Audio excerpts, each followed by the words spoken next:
Boa tarde, Cris. Tudo bem? Tudo bem? Just curious because you mentioned Kayla Harrison had fought Ketlin Vieira and you fought Amanda Nunes in the UFC. Do you think those two ultimately will fight this calendar year in the UFC? I hear, I don't know where I hear, but they say maybe they're gonna fight in September. Amanda Kayla in LA. I'm not sure if I know it right, but there is some gossips. But I know Kayla did a surgery and she was recovering. I know I'm gonna be waiting for this fight. I'm excited to see this fight. And you seem like such a proponent for women's MMA and a lot of big fights with PFL in the next little bit, like Ariane Lipski, Da Silva, Liz Carmouche, Dakota Ditcheva. Like, who out of that run of fighters do you see fighting for that flyweight title? Because that would seem to be the next step for all those talented fighters. I believe both are going to be a very exciting fight. They're very young. It's nice because when you pass through a lot of things, like who's have the best plan, for sure have some names that is superstar and some already legend, in the sport. But I think experience account a lot. I believe it's going to be a great fight. Who's will win? Yeah, for sure. And I guess one more from me. I mean, Larissa Pacheco, your former PFL opponent, had made it public that the UFC wasn't as interested in signing her. Like, what were your thoughts on that? That strikes me as surprising. What were your thoughts on that? I believe it like this. Much respect for Pacheco. We did a great fight together. I believe like this. She's waiting too much. I think have to be active. We don't have a lot of events, but actually we have to be, because this is when I do MMA fights. I already jump for do boxing fights. For keep you active, you keep training.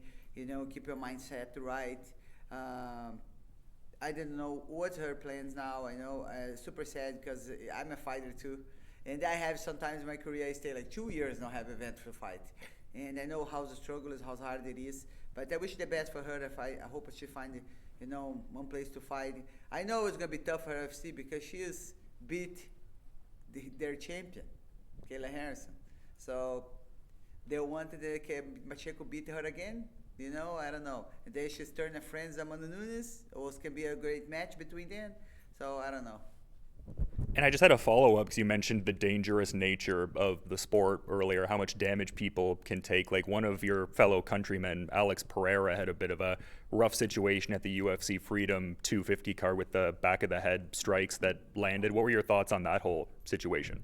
I know. I think when you get a very excited fight, especially when you catch one punch, because the punch was clean. So the other fighter get very excited. This happens sometimes with me when you punch and then sometimes you can hit in the back of the head. But have one here in the year, around the year, you can have some places there. But sometimes you don't want to do this. But sometimes you get excited after the fight. Of course, the referee who's supposed to fight early or see what's gonna happen. But it sometimes happen. Yeah. Obrigado, campeón. Thank you. You have a lot of history with Scott Coker, and he's getting back into the MMA promotional game. Like, what are your thoughts on him getting back involved and just, promoting fights again? I'm really happy, Scott Coker back and, announcing the new promote event, because he's a real legit martial artist. He's really understand the fighters because before his fighting, he's have a great history. He's doing this for 35 years.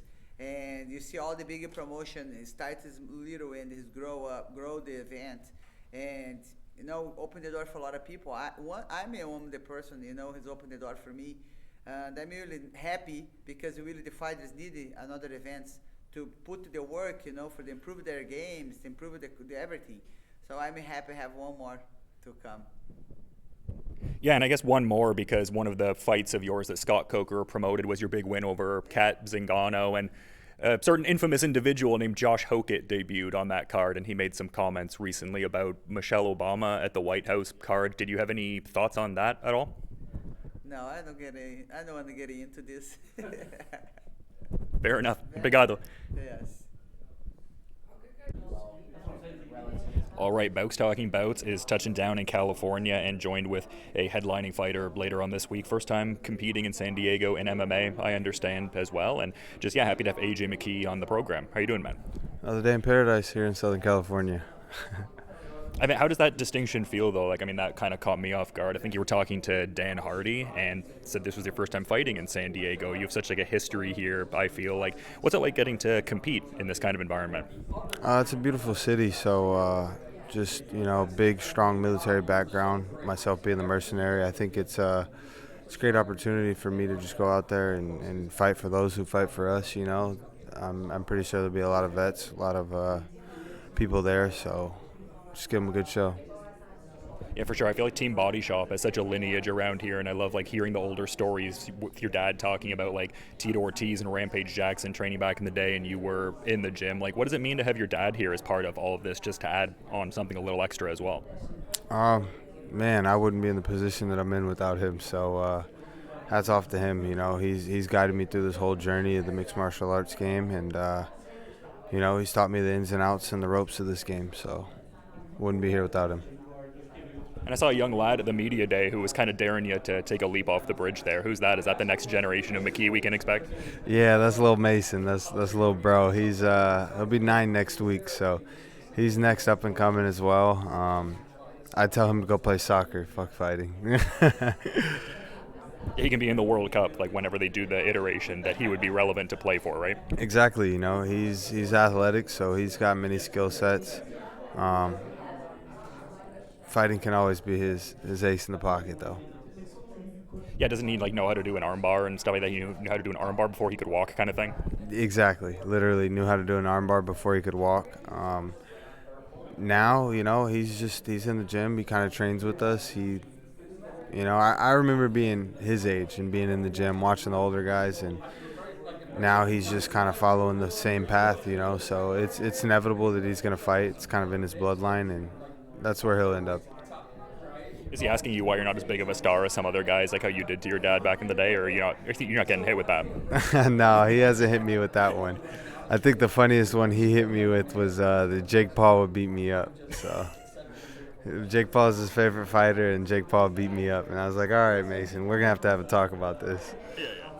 No, that's funny, man. I mean, kids are so humorous, like the little quips they come up with. But, I mean, quite the fighting legacy you've already established. You fought Patricio Pitbull twice and won the $1 million in the process and everything like that. Like, what are your thoughts on Pitbull's UFC run so far? There's like a couple losses bookending a win there. Like, just what are your thoughts on Patricio Pitbull's efforts in the UFC up until this juncture? Man, that dude, he's been holding it down, He was the champ when I first signed to the organization of Bellator. So he's been through those waters, He's got a lot of notable wins under his career. He's been holding his thing down. And then his last fight with Pico. So, they're both hungry. They're both my boys, and it's just nice to see them continue to do their thing and do what they're doing. Yeah, I mean, he's the Bellator GOAT. I feel like he's so interwoven into the amalgamated history of this promotion, just being that they acquired Bellator. So, yeah, good to show that respect and everything. Yeah, but I'm the Bellator GOAT. I took that one off from him. So, but yeah, man, he's definitely OG, vet. So, is the path now being the PFL GOAT, like be double GOATed kind of thing? Definitely, I'm just looking forward to being a world champion again and getting that strap wrapped around my waist again. You were telling and Dan Hardy, like the kids are kind of hitting you with like your unk status now and stuff like that, and you're like, you got to be like 35 years old to be unk. I'm gonna be 34 soon. Am I cooked? Am I chopped? Like, where am I at? Yeah, you're hip. You got another year. Enjoy that 365, because 35 you turn into unk. No, for sure. I mean, short windows of opportunity for sure, but I guess even within that context, I mean, Usman Nurmagomedov kind of fits within that contextual piece, and it seemed like you were wanting a fight like that at one point, like saying it could be one of the biggest fights in the sport today. Do you ultimately want him to like re-sign with the PFL to facilitate doing that fight and everything like that? I think he's got a skill set to overhaul himself wherever he goes, so whatever he chooses to do is upon him. I'm supportive of all fighters and testing waters and seeing what their opportunities are. So with him, that was definitely a fight I was looking forward to, just being champ. It's still something that's on the table for myself, and I'm looking forward to doing. And I guess within that context too, I've heard you mention Max Holloway as a dream fight. Like, what are your thoughts on that rematch between McGregor and Holloway coming up at UFC 329? Do you think Holloway evens up the series, gets it done there? Again, I think same thing as Patricio. He's been through so many wars, so many battles. Holloway's one of the most elite strikers I've seen within the mixed martial arts game. That's why I've always loved his style. I'm rooting for Holloway all the way, but I think McGregor might take it. Yeah, for sure. And I mean, speaking about the fight you have coming up, I mean, an undefeated individual, like they talked about, deep amateur resume, spotless professional record, and well-rounded skill set by all accounts. Like, in your, I guess, envisioned idea of this, like, what visualization do you have as far as like how you get this one done and put that first blemish on his record? I'll just go out there and do what I do best: kick ass, take names. He hasn't been past the second round, so I think just pushing this fight to a high pace and getting him to the second or third round and continue to just fight hard all the way through from the first 5 to the last 5. And I guess one of the last things here, because I thought it was interesting, you were talking to Dan Hardy about like a life after fighting, and it seems like all your different career aspirations are very like adrenaline fueled, like longshoremen, racing, law enforcement. Like, you don't want a chill job, you just want to like rev it, like pedal to the metal all the time kind of thing. Yeah, I'm here for a good time, not a long time. So if I'm not having adrenaline in what I'm doing, then there's no point in it. Yeah, I gotta have adrenaline. So whatever. I think the longshoreman is probably the least adrenaline enthusiastic part of all the extra second career paths, but it's good money. It's always secondhand adrenaline when people watch you fight, and I'm excited to take that in this weekend, and thank you for the time, AJ. Oh, thank you for having me. Peace and blessings. All right, Bowks Talking Bouts has touched down in California, and very excited to be talking to a PFL tournament champion who's fighting for a lineal championship very soon, and that goes down on July 25th in Washington, D.C. Happy to be speaking with Thad Jean. How you doing, man? Hey, thank you. Have I spoken to you before? Yeah, we spoke ahead of your Logan Storley fight, actually. Yeah, all right. Pleasure meeting you in person, brother. Yeah, thank you for having me again, man. Appreciate it. Yeah, no, likewise, man. I kind of agree with what Dan Hardy was saying about the sentiment about you're probably going to move up to middleweight soon. Like, I saw you, and I was like, damn, this guy's a welterweight? That's crazy. What's the weight cut look like for this guy? It's not too bad, honestly. That's why I said once I hit 30, once you get to that age where the weight cut starts to get a little bit harder, I'm constantly just in the gym. I'm constantly working, constantly just making sure that I'm in tip-top shape. And when it comes to that, I'm not really eating the best, all the time. So I start to gain a bit of the weight, but I'm still I still look like I'm in shape. So as I start to cut and then start cutting out all the crazy calories, crazy carbs, that's when I really start to look like a welterweight again. Yeah. Yeah, for sure. That is such a thing getting into your 30s. That was definitely a thing that hit me like a wrecking ball. I was like, damn, I can't eat like how I used to back then. The metabolism's crazy. Yeah, exactly. So, I don't want to put too much crazy pressure on my kidneys when it comes to then. So, I say 30, but, depending on how it looks, like I say, I chase names. I want to chase names. And, after I take out Shimon Musayev, who else in the welterweight division do I take out? I want to go maybe I get that double champ. Maybe I go 185, grab that belt, and then come back down. We'll see. And a lot to talk about with the next fight in the future, but I feel like I'd be remiss if I didn't touch on that aforementioned tournament win. I mean, what a victory. I mean, you talk about like God's plan and everything like that, and it played out in such an incredible fashion. I mean, what was that night like for you, beating Logan Storley to win that tournament belt? All glory to God when it comes to that too, like I said, God's plan, because I had my dad who was able to make the tournament, the title of the tournament, and he couldn't travel because he had surgery for his kidneys. And, because he was finally able to travel July 18th, and then my tournament, the day was August 1st, it was just like a beautiful plan coming to fruition. And it was just like God's plan. Look how beautiful this is, and, a win over Logan Storley, someone who has been doing his thing at just the MMA field when it comes to wrestling, when it comes to things like that. It was definitely a beautiful thing for me because I was able to shut down his wrestling. It was not just like a striking fight, so I was able to shut down his whole game plan and make sure that it went all in my favor. Yeah, no, for sure. And I guess like talking about, just the tournament title versus the lineal title, like, is there like a pronounced distinction between those things? Like, I've talked to some fighters over the years who like really tout the tournament title in a high regard because they had such a strength of schedule to get to it. And it's such like a different game in a certain way. Like how do you look at those kind of dynamics and stuff like that? I think when it comes to that, the tournament title was definitely, I think a little bit more like rewarding, when it comes to that, because of the strenuous schedule of the 3 fights within a short amount of time, or 4 fights, depending on what type of tournament it was, and being able to win that, depending on you, did you get an injury in that first fight? Are you like ignoring the injury. Now you're going into the second fight.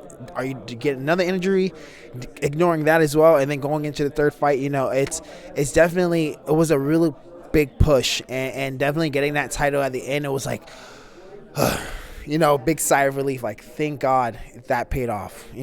I'm finally done with this. I'm finally the tournament champion. And at the same time, I would love to do another tournament, because of that schedule, because it was like so. I know what's next. I know when I'm gonna fight. I beat this guy. Okay, I go against this guy next. It was a quick turnaround. It was beautiful. You knew what you were doing. It was really nice that way. You knew what you had ahead on the schedule. I guess you just get to add another one to the mantle after this one if you get your ideal outcome, eh? Yep, exactly. So yeah, getting that lineal title is also great as well, because now it's more of, I was a tournament champion, but now I'm the champion of this entire weight class. There's a 1, 2, 3, 4, 5, 6, 7, 8, 9, 10 underneath me, and being able to be the top dog within that champion within that weight class, within this weight class, is also like a good rewarding thing. Like, you have to come see me now. You have to come to me, and you have to get to me to get this title. You have to come to me to touch the number one belt or the number one seed.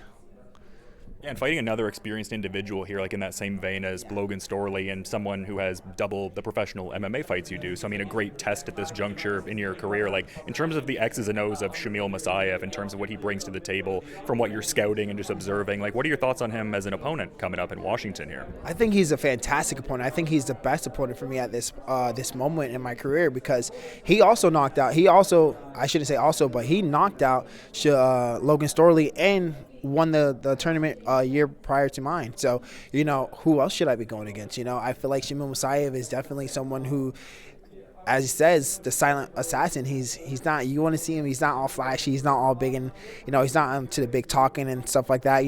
Comes to culture, I guess that's like really what their culture is, and he's really respectful in that aspect. But when it comes to the cage, he's definitely someone to look out for. And I'm definitely taking it all into account that his whole MMA game is definitely top quality. It's up there, and I want to make sure that once people see that I can beat someone like Shamil Mosaev, then hey, who else is there for him? Who else is there for Thad? So there's that. Yeah, no, fair enough. And it seems like PFL has really ramped up their broader profile in recent times and stuff like that. And they were putting a lot of media backing behind you before anyway, the last time we were talking, but it seems that much more pronounced. Like, what are your thoughts on, the silverback kind of spreading out that much more and stuff like that, and more people hearing what he's up to? I think everybody, I think they see that the trajectory I'm going on, there's no stop to it. Because I don't have a stop to it. I don't have a goal to reach. I just want to beat them all. I want to catch them all. So it's a train you want to get on, because it's a destination of the unknown, and everybody wants to know what the unknown leads to. And the unknown that I lead to is the top, and wherever that top is, wherever that top is where we're going, and people want to hop on for the ride. And it's definitely amazing having the Silverback Nation behind me, because they believe in the whole movement of me in this fight cage. And like you said, double my record, right? You would think, let's go with the other guy. Not the Silverback Nation. They go with me, and they go with me for the reasons of knowing that I'm going to come out on top. Yeah. There was something kind of cool, like, I guess more of just a physical proximity piece, but the last time we talked, you were talking about wanting to be like a big superstar for PFL, akin to like Dakota Ditcheva, and the fact that you were like next to her at the press conference. I was kind of like, I kind of remember that conversation and stuff like that. Was cool to see. Yeah, that's awesome. Like I said, also within that press conference, I like to see where I begin to where I will. I like to see where I begin and to imagine where I will be, because I know that will happen. And like you said, I want to be as big as Dakota Ditcheva. Someone like Eblen. Eblen is also a big star in my opinion. He's also up there. But I want to be, on the European scene. You got Habimata or Habirora. Yeah, he's huge over there. So I would like to take that name too. So I want to be someone that. I'm going to be someone that the PFL can lean on and just be like, yeah, this is our main guy. Him against anybody. Who do you want? Who do you want? That's me. And I think they've really brought you along well, just in the sense that you came up with the Challenger Series, so like a real true grassroots star in a sense. So it's cool in that kind of regard. Like, you really just made your name on this circuit in a big way. Yeah, it was exactly that. I got into The challenge, well, the series at what 4-0, and then from there I grew into the homegrown star for the PFL, and I'm growing, I'm continuously growing, and I'm continuously taking out the big names that the PFL has to throw to me at me, and I'm glad that they are, because this is what I'm asking for. I'm not asking for easy fights.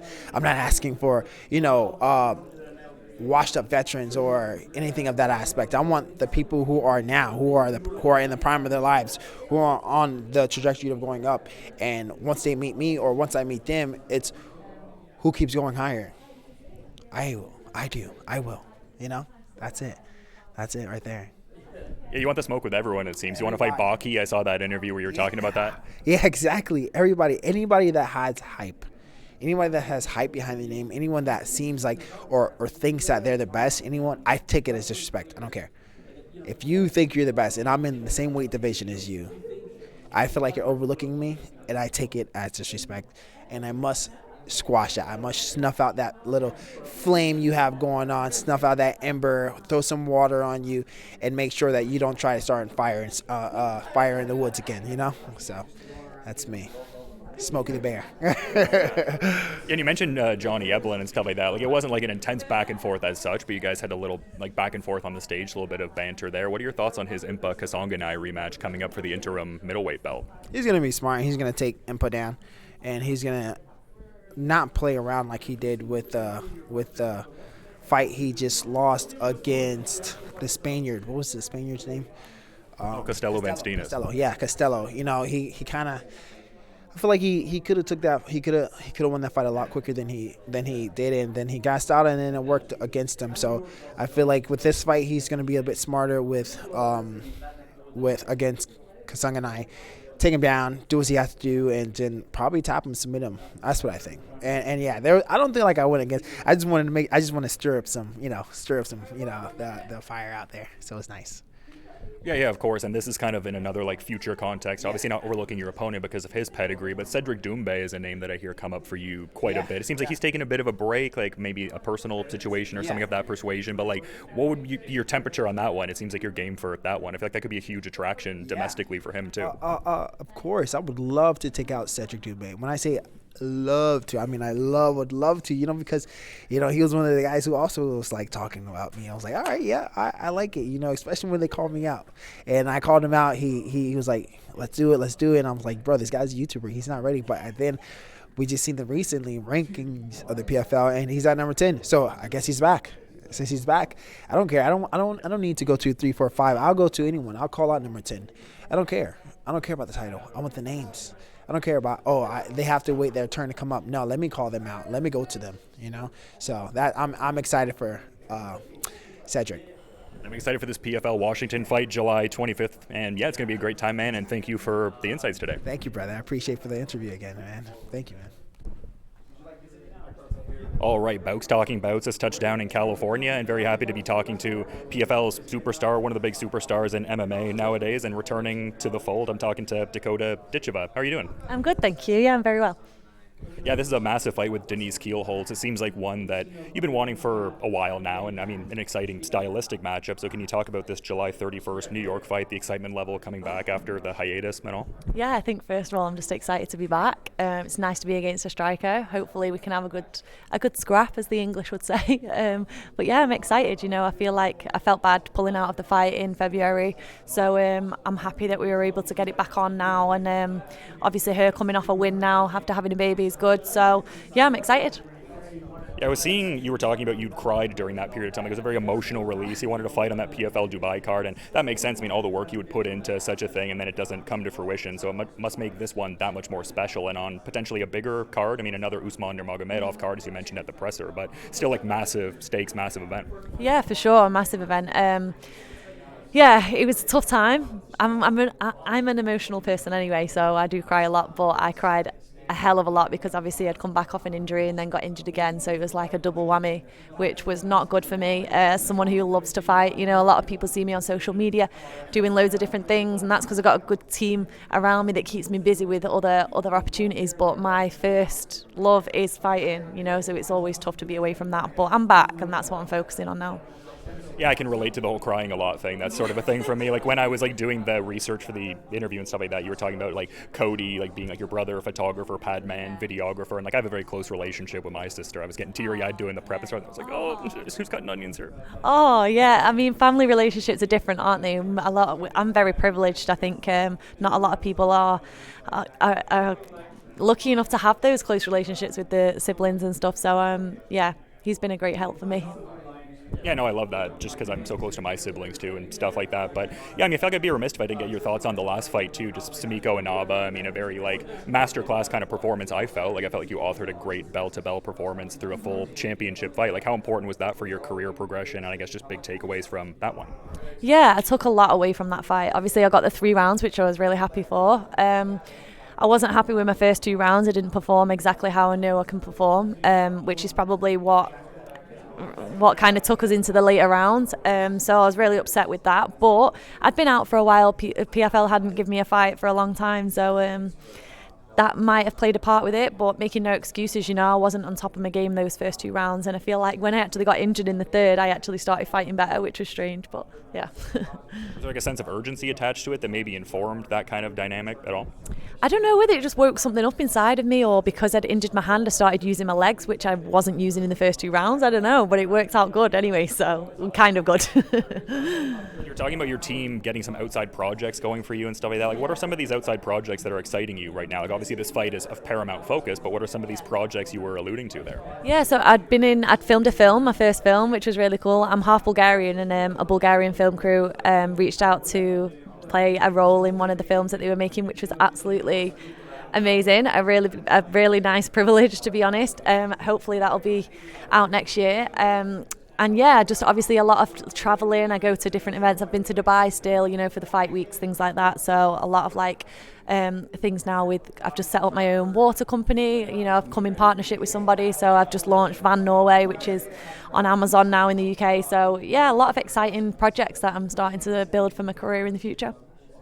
And didn't you learn Bulgarian for that? Or maybe you'd known a bit, but then you developed more of a competency with the language, for lack of a better way to phrase it. Was that a cool part of the project? Just learning that language more so? Yeah, I mean, I'm obviously half Bulgarian, but I don't speak fluent because we've always lived in the UK. We visit there a lot, but my dad speaks English to us in the house. So it's tough. We're not very, very good at the Bulgarian language, but we can have conversations. However, when you're filming a film, you're saying words that you never really use in normal everyday vocabulary.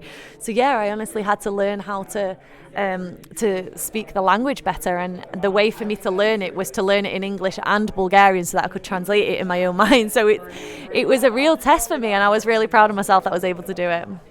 Yeah, you blew my mind with the different low or lowercase pronunciation pieces. I was like, I have never in my life heard such a thing. Oh my god, the whole alphabet thing blew up because Ariel got me all flustered, and I started saying there was 2 alphabets and all that kind of stuff. But I was basically just talking about. Someone said it's called phonics or phonics, the phonic alphabet. Or I don't have a clue. Phonetic.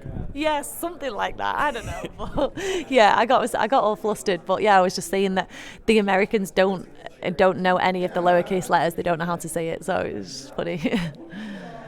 For sure. I love that. And obviously your fight coming up here is a very exciting one, but I feel like I'd be remiss if I didn't get your thoughts on some of the peripheral scene in your division. I mean, Ariane Lipski, Da Silva, and Liz Carmouche with big fights around this period of time. And it seemed like whoever would get a strong performance coming out of those fights would likely, fight you later on. I mean, predicated on you getting your ideal outcome. So what are your thoughts on those 2 particular fights? Yeah, I think the Liz fight is very important, who wins that one, but also Ariane, I think she's in a good position too. So if she wins on the weekend, it could put her in a really good position. Obviously, I'm going to win July, so that'll keep me at the top and see who. I think this weekend's important to see who I face next. Yeah. Yeah, and I mean, speaking of Carmouche, she made women's MMA history fighting Ronda Rousey in that title fight, and I'm not going to get your thoughts on the Chimaev comments. You've talked about that ad nauseum, but the reason I bring that up is because I felt like the Rousey card and the UFC Freedom 250 card had very similar viewership, and to me that strikes me as just a net positive for the MMA landscape overall. PFL would be affected by that positively. It would be beneficial for the sport. Is that a sentiment you also share as well? Yeah, I mean, obviously I see online all the time them comparing each other and they're going back and forth, Ronda's posting something about the views on UFC, and UFC are just it keeps a bit of I don't know, competition within the industry is fine, you know. I feel like it's good that we've got all of these organisations. I don't think it's like, oh, we need to kind of bring this one down. I think everyone just going up. There's a lot of fighters that this is how they get paid. It's their career, you know. So if we can keep the companies afloat, then it's good for everybody. You were kind of giving Mike Kogan the business about not booking you for enough fights there. Me and Mike get on so well. I'm only playing with him. I want to fight outside of the States at the end of this year, and he wants me in the States. So it was just a little bit of a moment where I just called him out. But yeah, no, Mike's great. He's the one that keeps me busy, keeps me, you know, involved all the time. He's always looking to build the flyweight division. So I'm grateful for him.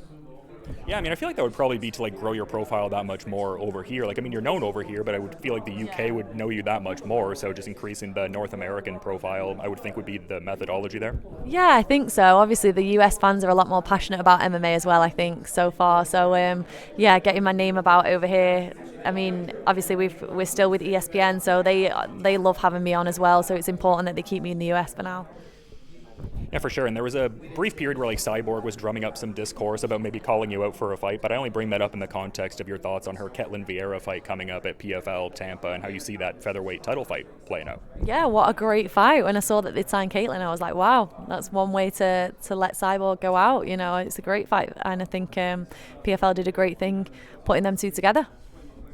Yeah, and I feel like this fight fits within that too, your Keelholtz fight coming up. I've watched her career for a while. When she was in Bellator, I covered her a fair bit, and I've been covering you as well. And I mean, just what a striker's delight kind of battle. Like, obviously you guys have like a multiplicity of tools as you've shown in your other fights, but like, what are your thoughts on the exciting nature of this matchup? Is this like a particularly exciting one to be preparing for? Yeah, for sure. I mean, I know how aggressive she is. You know, I've watched her fight. She likes to come forward as well sometimes. She always ends the round with like a strong forward, you know, aggressive style, and I feel like it's going to be interesting. With us both being Thai boxers, strikers type thing, kickboxers, I think it's just going to be really exciting, honestly. Yeah, and as part of that PFL Dubai fight that didn't come to fruition, you were doing broadcast duties for that card. Is that another project you'd like to keep going? When you talk about all the projects you have on the go, is that an endeavor you'd like to go down more, I guess, that route? Yeah, for sure. The broadcasting is something that I want to go into in the future. I mean, I've done it twice now with PFL, and it was testing. The second time I feel like was harder than the first, honestly. But yeah, I'm excited to keep building on that and hopefully get some more experience so I can keep getting better.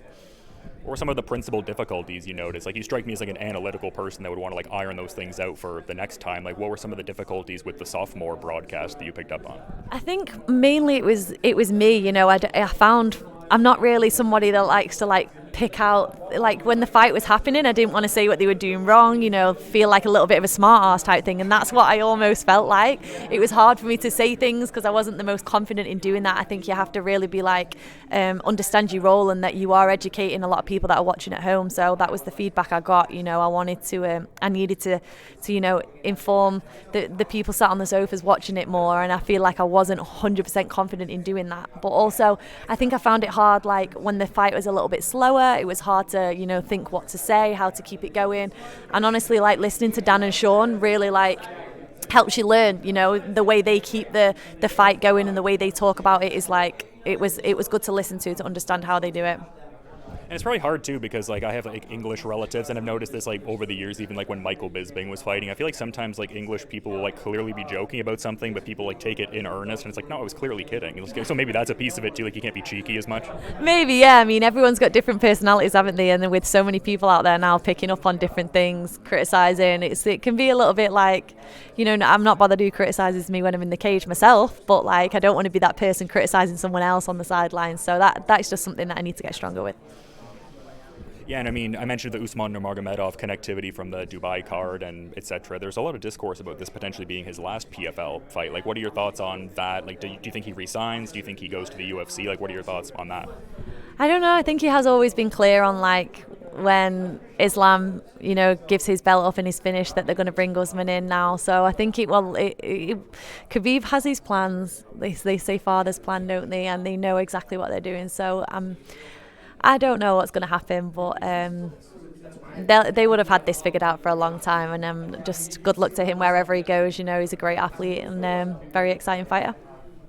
Yeah, for sure. Wholeheartedly agree. And you mentioned the acting endeavors, and obviously we're talking about like English component and stuff like that. I feel like I'd be remiss if I didn't ask, like, is the goal to get on Coronation Street someday? Are we a Corey fan? Like, Do you know what? If I got on Coronation Street, my nana would be watching, my dad would be watching, I'd be watching.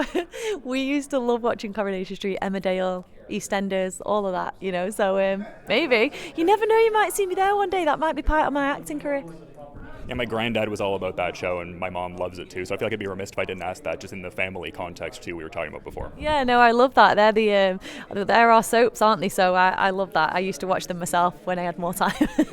My mom texted me one day. She's like, "They mentioned Tyson Fury on Coronation Street. Like, maybe we get the Dakota Ditcheva mention on there. Like maybe that's like the big marker someday." Yeah, maybe that'd be. I'd definitely be posting about that on Instagram if they did do that.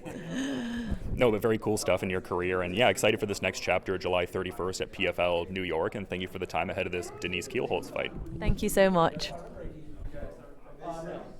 All right, Bowks Talking Bouts has touched down in California, and very excited to be talking to an individual who's not fighting in California per se, fighting in Charlotte pretty soon, though. A very exciting fight with Bryan Battle. Happy to have Dalton Rosta on the program as we're on the road. How's it going, Dalton? It's going great. How are you? Yeah, no, I'm doing well, man. Just, yeah, curious because you had an Instagram post with this fight, and it was very succinct. You just said redemption. I mean, some people could just be like, oh, maybe that's just because you're looking to get back to the win column or something like that. Is there like a deeper message to that? Like, it seemed like very succinct and emphatic. Like, maybe there's like a bit more to it than that, or maybe I'm reading into it too much. It's just going to be the start of my resurgence for my career, career resurgence at this point. And this one gets me back into the win column. And then I can't say too much, but there's some things on the horizon after that, maybe highlight and accentuate a little bit earlier in my career. And I'll be able to right some wrongs. Like, just in terms of a skill set component you've shored up, or like what do you mean by that more so? Or is that like something you don't want to necessarily reveal? Maybe we're going to see that in Charlotte kind of thing, right? Nah, it's not going to be in Charlotte. It's going to be what happens after. So I can't really reveal, but the thing is I got to focus on Bryan Battle first. Bryan Battle is the guy in front of me. I can't overlook him. I've done that to guys in the past. This fight camp, all of my energy, all of my focus, everything is going on Bryan Battle. I know it's cliche, but I've said it in the past and I didn't mean it. You know what I mean? I've always been looking past guys, but this time, Bryan Battle all the way. Yeah, for sure. And I mean, it's kind of like a home court kind of dynamic for him to come into his territory. He's obviously a big name guy, so of course this would give, paramount focus heading into August 7th here, so that makes sense. Yeah. So, I mean, I'm at this camp, honestly, I'm going to be watching film on him every single day. First person I think of whenever I wake up is probably going to be Bryan Battle. Last person I think of before I go to sleep is probably going to be Bryan Battle. And no, I don't mean this in a romantic way, because on August 7th, it's not going to be romantic. I'm going to be beating his face in.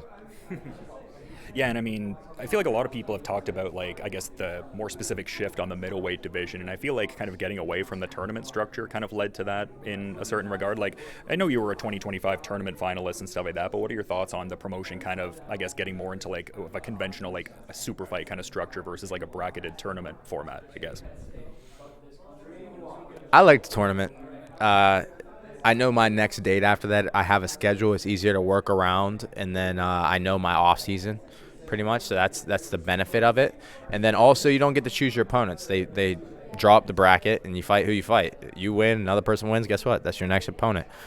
This one, it kind of politics start to come to play. Like me and Bryan Battle, both of us are on a losing streak. Well, I'm on a losing streak, 2 losing streak, and he's coming off a loss. He's 0-1 in the PFL, and we're main eventing a card in Charlotte. I know that's where he's from, but it's kind of crazy that my stock went up after a loss. I'm one of the few people in the company that I feel like, especially after the way that things went down in Pittsburgh, the way the crowd, I packed the arena, the crowd got behind me, everything, the fans were buzzing over me on social media, even though it didn't go my way. I'm one of the few people in the company that my stock can go up after a loss, and I think that's what happened. And I think PFL is putting a lot of faith in me, giving me this opportunity to be the main event against Bryan Battle in his hometown. And I go out there, I succeed. I put on a performance, I'm right back in the title picture.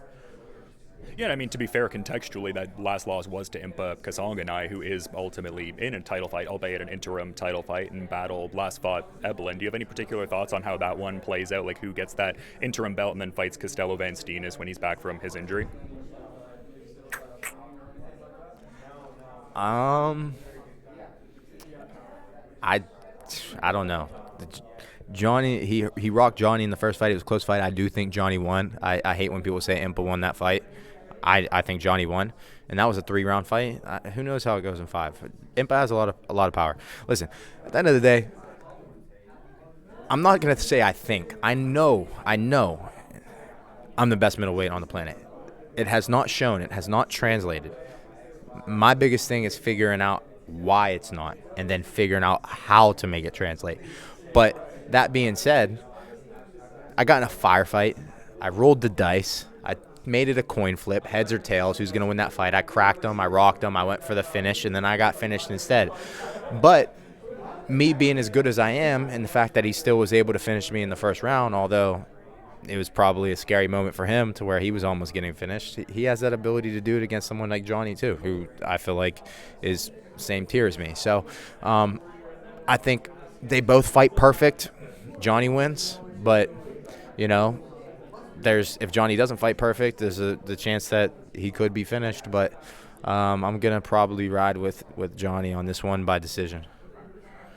And I'm kind of curious, like, is Bryan Battle a hard guy to, like, trash talk with? Like, he seems like such a jovial guy. It seems like he gives up, like, good energy to everyone he, like, chops it up with. Like, obviously it's a sport and you're going to do what you need to do, but it seems like there's, like, some good, like, playful rapport, like a bit of banter, but it doesn't seem, like, mean-spirited as such.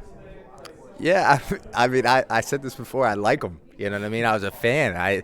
I was sharing. He had a boxing match with that Dirty Boxing, and his post-fight speech, I was sharing it in my group message with my friends because I thought it was inspirational. I thought it was like he is well-spoken. He promotes himself well.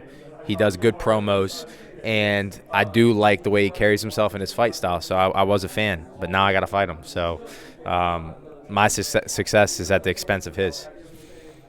Yeah, no, fair enough. And I mean, it seems like middleweight has been getting a lot of focus recently just in a general sense, but there's like a very, like, I guess, localized presence in that regard. Like there's multiple middleweight title fights on this, or middleweight fights rather, on this Charlotte card. Like Joshua Silveira versus Aaron Jeffrey kind of stands out to me. Like, is that, like, the winner of that fight, does that strike you as like a potential future opponent? I mean, you have the history with Aaron Jeffrey, obviously, like maybe there could be like a trilogy potentially. Like, do you have any thoughts on that fight or what that could lead to in the context of your career also? No, because at the end of the day, I think I put on exciting fights, whether I'm wrestling or striking. I've never been in a boring fight except for with Aaron Jeffrey, and a lot of his fights, this is no dig at Aaron Jeffrey. All of his fights are boring. He hugs everybody against the cage. It's probably going to be the same way with Josh Silveira. So if he were to win, which I don't think he will, if he were to win, I don't think they'd want to make the trilogy. They don't want to tank my stock to give him another opportunity.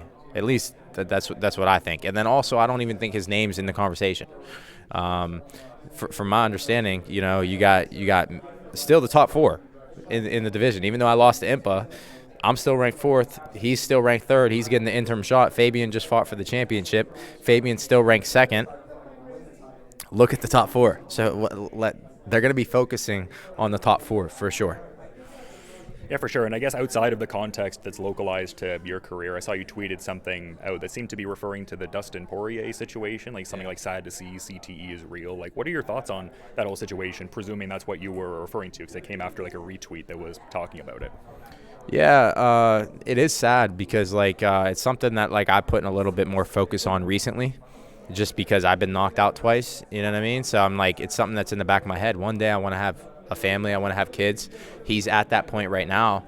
So it's like, my problem is I got emotional. Like I said, that last fight I turned it into like a firefight.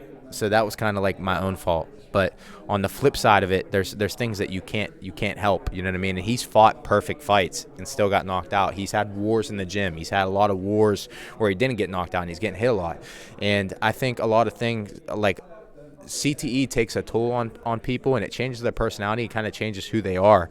And a lot of people will just blame the person, blame their circumstances, will try to say someone's a piece of shit, whatever it be. But I think CTE is playing a part in that. So he's been in his wars, and he spoke about how if he's not busy, he's a danger to himself. And I feel like the CTE is probably playing a part. I'm not a doctor. You can't even diagnose that until you're dead. But at the end of the day, it's a real possibility, and I know he's a good person, and he made a mistake, but it's is fighting playing a part in that, You know what I mean? And that's something that like needs to be studied a little bit more. People need to like be a little bit more aware of.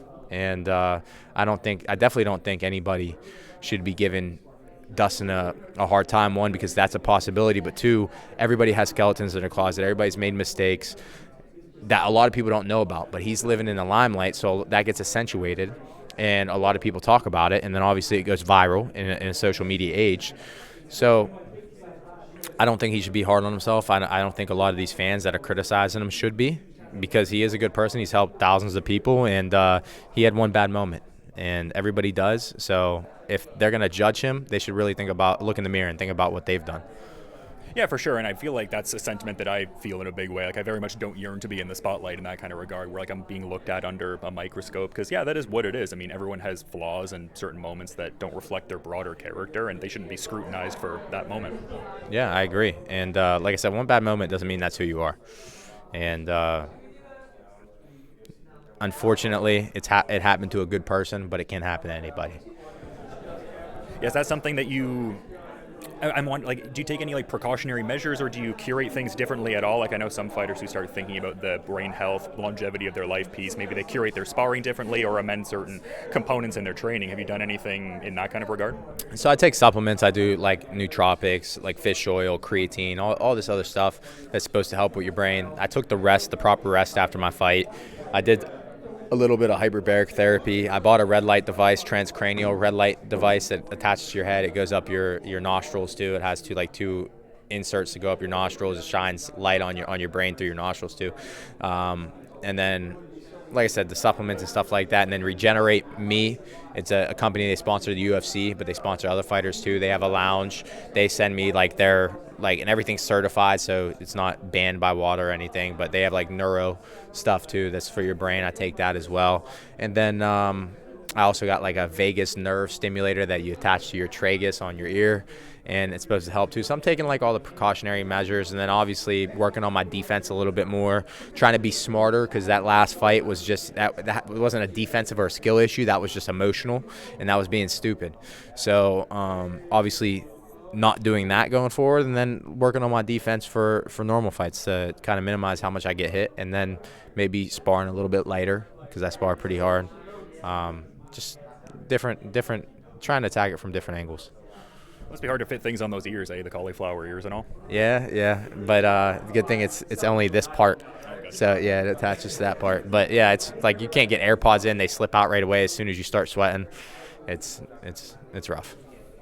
Yeah, but something I saw you retweeted that I thought was kind of curious. It was that Khamzat Chimaev, Dylan Dennis RAF match. It was someone, tweeting like, oh, he was running his mouth about Dalton Rosta at one point. I wish that one would have happened. Is that someone you'd like to face in an RAF context? If PFL brought over someone like Dylan Dennis, would that be like of intrigue just because of the profile he brings and etc.? Just because I saw you had retweeted it, I guess.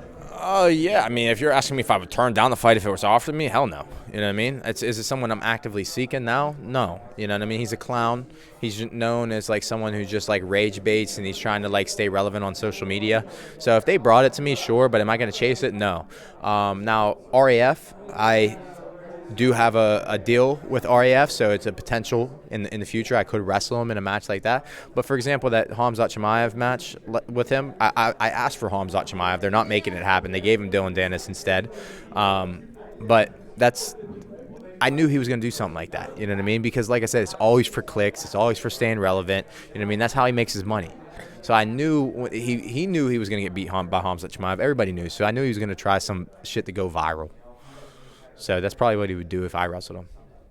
And it's interesting because like I've talked to like a few RAF people, both competitors and people in the organization, and I think it strikes a good balance between like the core tenets of what makes amateur wrestling work, the honor and tradition piece, but also a certain level of like marketing flair, one could say. But do you think stuff like that kind of like tarnishes the image or like just is a bad look for it? Because I talked to Wyatt Hendrickson, who was more referencing the Arman Sarukian Pulas fight that they'd had X amount of RAFs ago, and he said it wasn't really reflective of like what he wants to see in wrestling. Like, do you have any particular thoughts on those kind of skirmish situations, or not so much?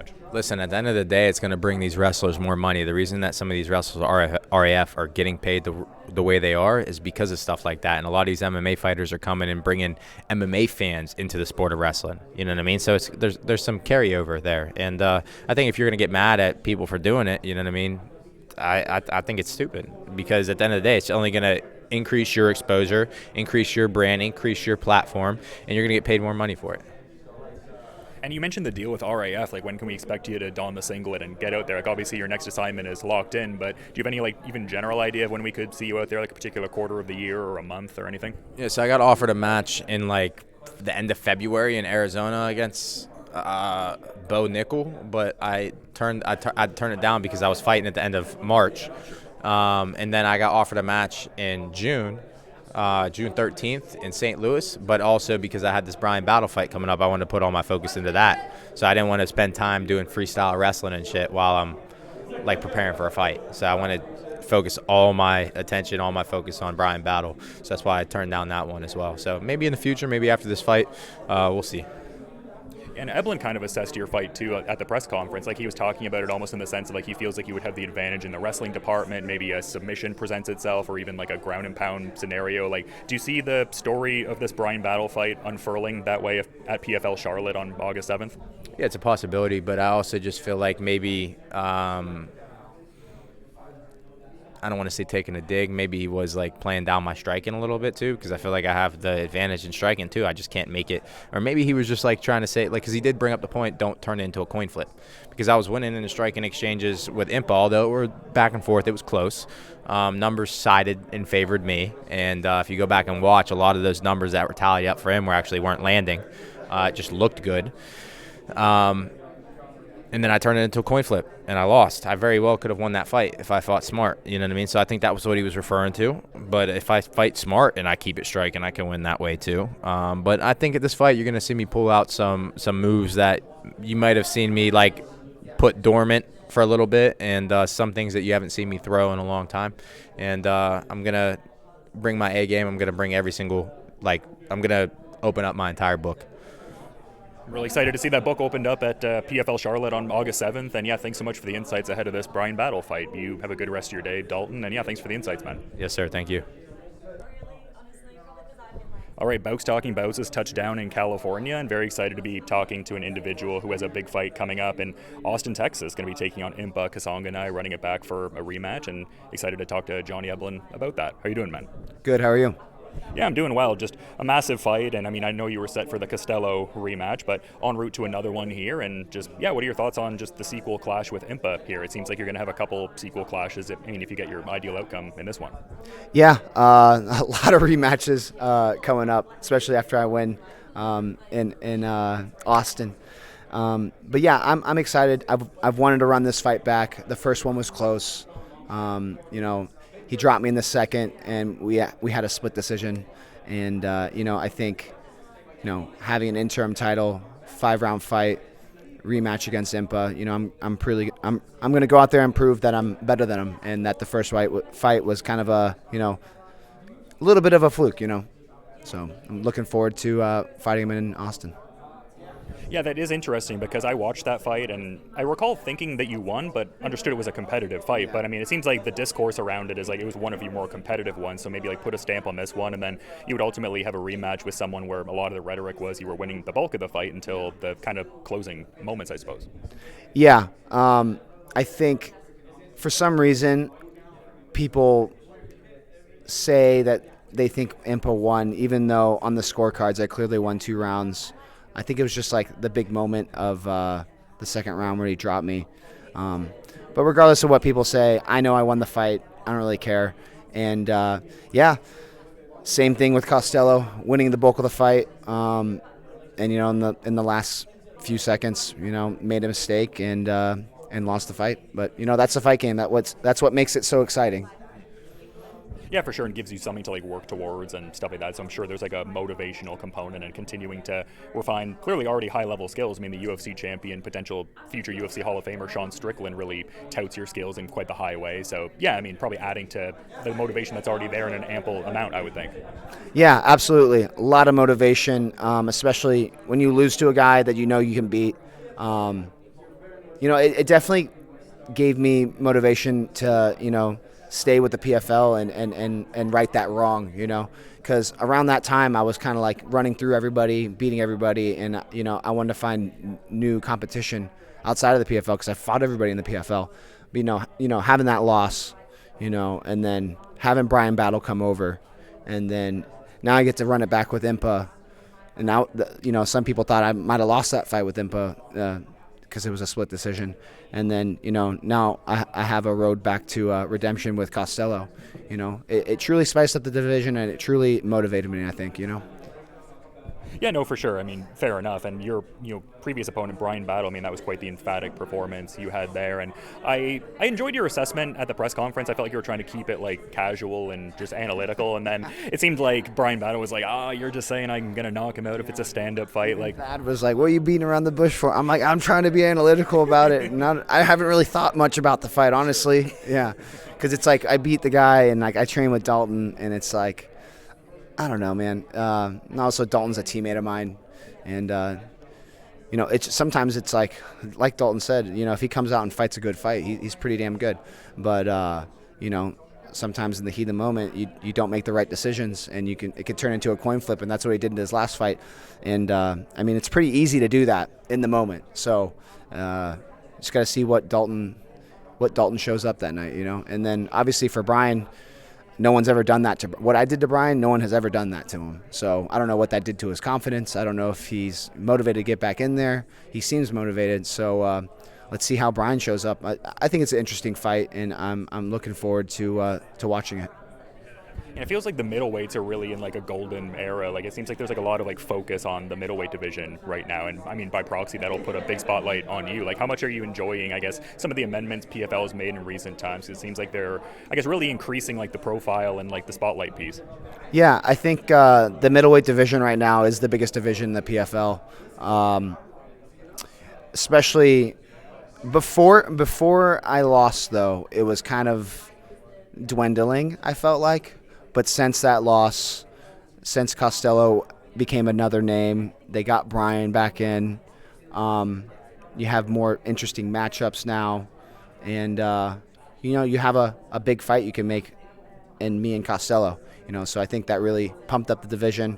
And obviously you have Fabian in there. He's fought me and Costello. Lost to me twice, beat Costello once, and he's lost to Costello in the most recent outing. That I think we have a lot of talent at middleweight, and PFL is really investing a lot of their resources and time in promoting up the middleweight division right now. And I mentioned the piece about you being analytical. Like I feel like I've gotten that impression from you in general. Like I've interviewed you when you were in Bellator, like earlier on in your career, and you always seem like a very composed, measured kind of guy. But it seems like you're getting a little more into the bantering nowadays. Like, do you kind of just see that as like a function of growing your profile, and that's what resonates with the fan base in a way, like a little more bombast, I suppose?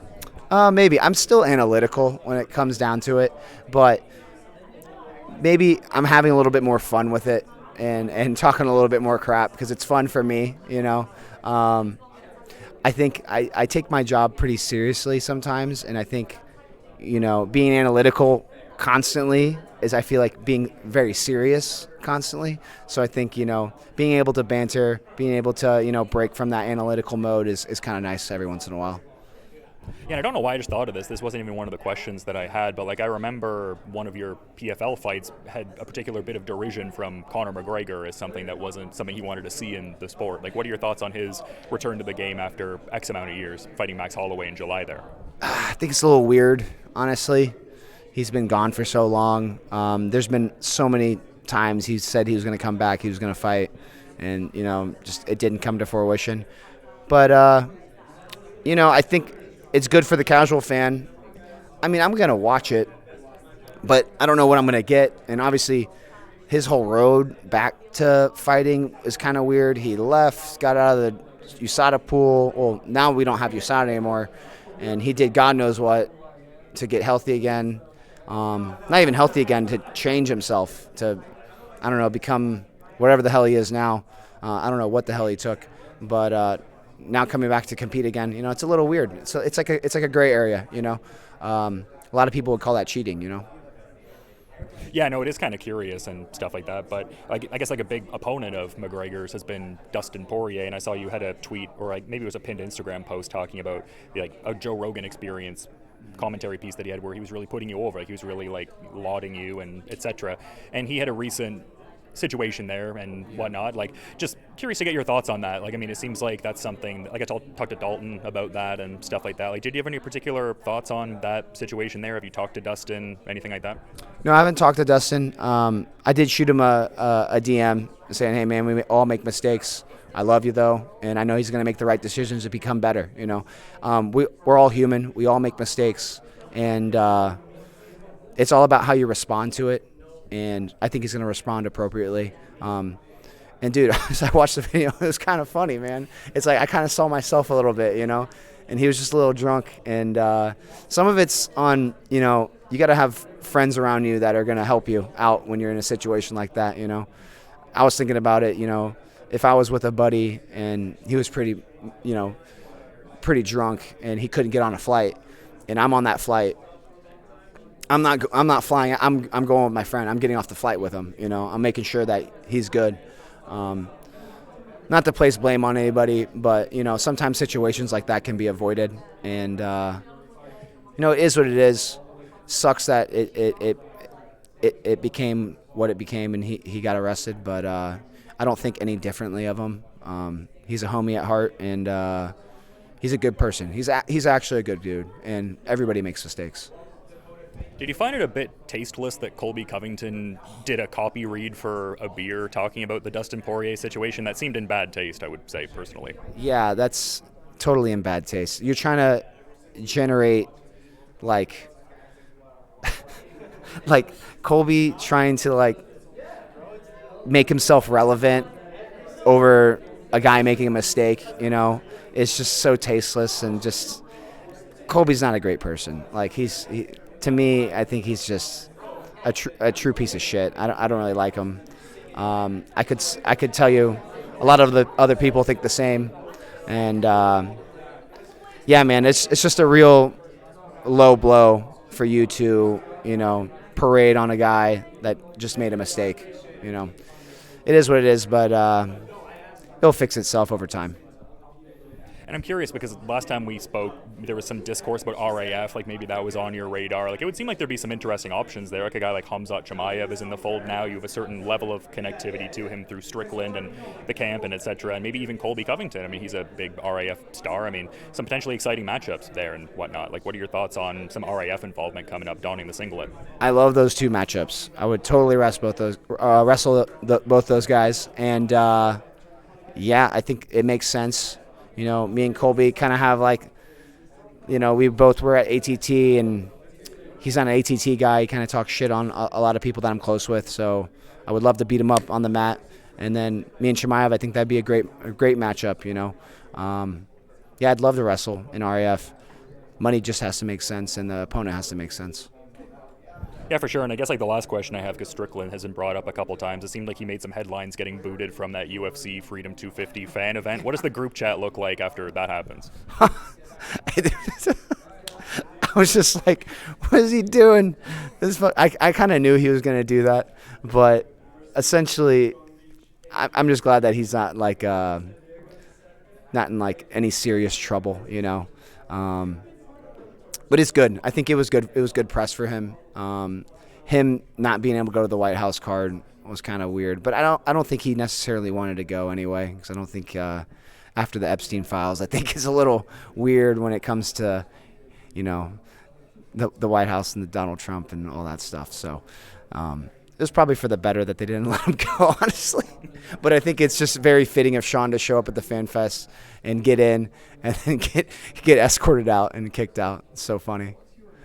Yeah, no, for sure, man. And I do want to be mindful of your time. I mean, you always give great insights, but is there anything you feel inclined to add maybe as a parting thought as we're wrapping up ahead of this big Impa Kasonga rematch in Austin?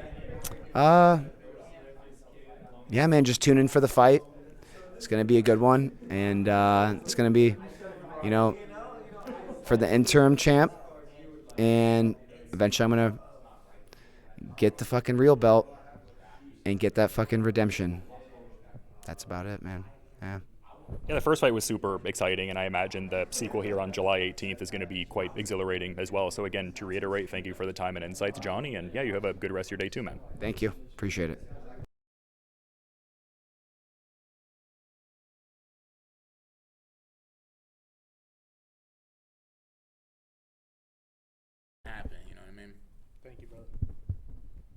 You mentioned working with Benson Henderson at MMA Lab. I saw you had a post talking about how he put a spiritual ass whooping on you. I'm paraphrasing a little bit, but just curious to get your thoughts on the PFL Brussels fight that he has. Does that belie kind of like the deeper gas level or the gas tank that he has going forward? Like, do you think he can kind of keep embarking on his MMA journey there? Well, I know just talking to him, it was just something where he considers himself a retired fighter. You know what I'm saying? He considers himself retired, and he just like, it was, do I hold it or do you? Okay, all right, bet. He considers himself a retired fighter, and it was just something where he liked the fight, he liked the opportunity, and so I think Benson's in a place where it's like, physically speaking, I mean, you can look at him. Physically speaking, he's still in great shape. He's still very active in the gym. So I think now he's in a place where if you give him a fight that he's genuinely interested in, if you give him a fight that he's interested in, you pay him enough money to do it, you could have him coming out to do a fight. But he's not just fighting just to fight, you know what I'm saying? I think it more so has to be an interesting fight for him, you know what I mean? And he's doing such a good job at honing the skills of younger fighters now. Like Mario Bautista is someone that stands out in that sense to me. Like, what are your thoughts on that Corey Sandhagen rematch he has coming up at UFC 329?